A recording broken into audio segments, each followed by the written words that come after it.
This is Nix. Nag-a-apply siya para maging public school teacher. Ang sweldo, 18 to 25,000. This is Eme. Gusto niya maging senator. Ang sweldo, kalahating milyon plus allowances plus government benefits. Ang trabaho ni Nix ay magturo, mag-grade ng mga estudyante, magbigay ng emotional support or guidance kung kailangan. Sila din minsan yung role model ng mga estudyante. Trabaho ng senator, gumawa ng batas, tumulong mag-decide kung saan i-allocate yung national budget, siguraduhin na walang anomalya sa ibang sektor ng gobyerno.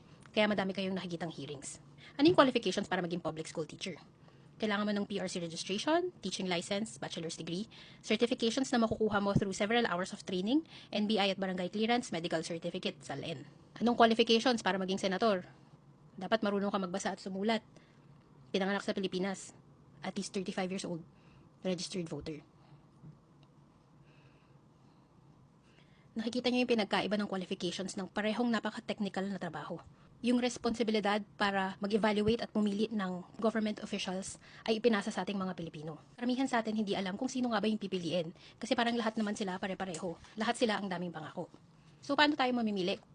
Kunyari tayo ay HR. Yung HR ang nag-i-interview sa'yo kapag nag-a-apply ka ng trabaho. Paano ba sila nag-i-evaluate? Dalawang bagay yung tinitignan nila.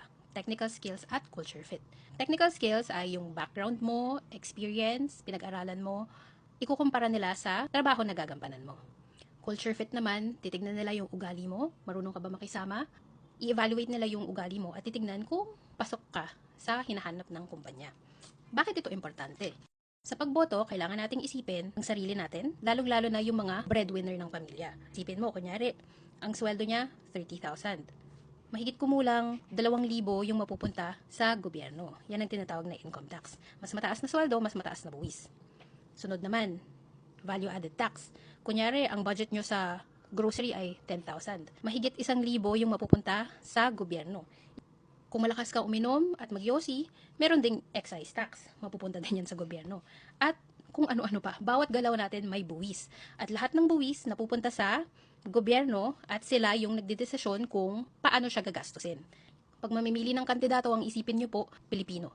Wala tayong utang na loob sa politicians. Habang komportable yung politicians sa magarbo nilang sasakyan, yung breadwinner nyo o yung sarili nyo nakasabit sa jeep, naghihintay ng train, nakikipagsiksikan sa bus. Habang yung politicians na ipinaglalaban ninyo, kung saang bansa nagbabakasyon, kayo araw-araw nagtatrabaho. Minsan kahit holidays nagtatrabaho pa. Palagi niyong isipin, they are public servants. They are supposed to serve us. Kung tutuusin, empleyado sila ng bawat Pilipino. Ganun ka dapat mamili ng iboboto. Sana makatulong.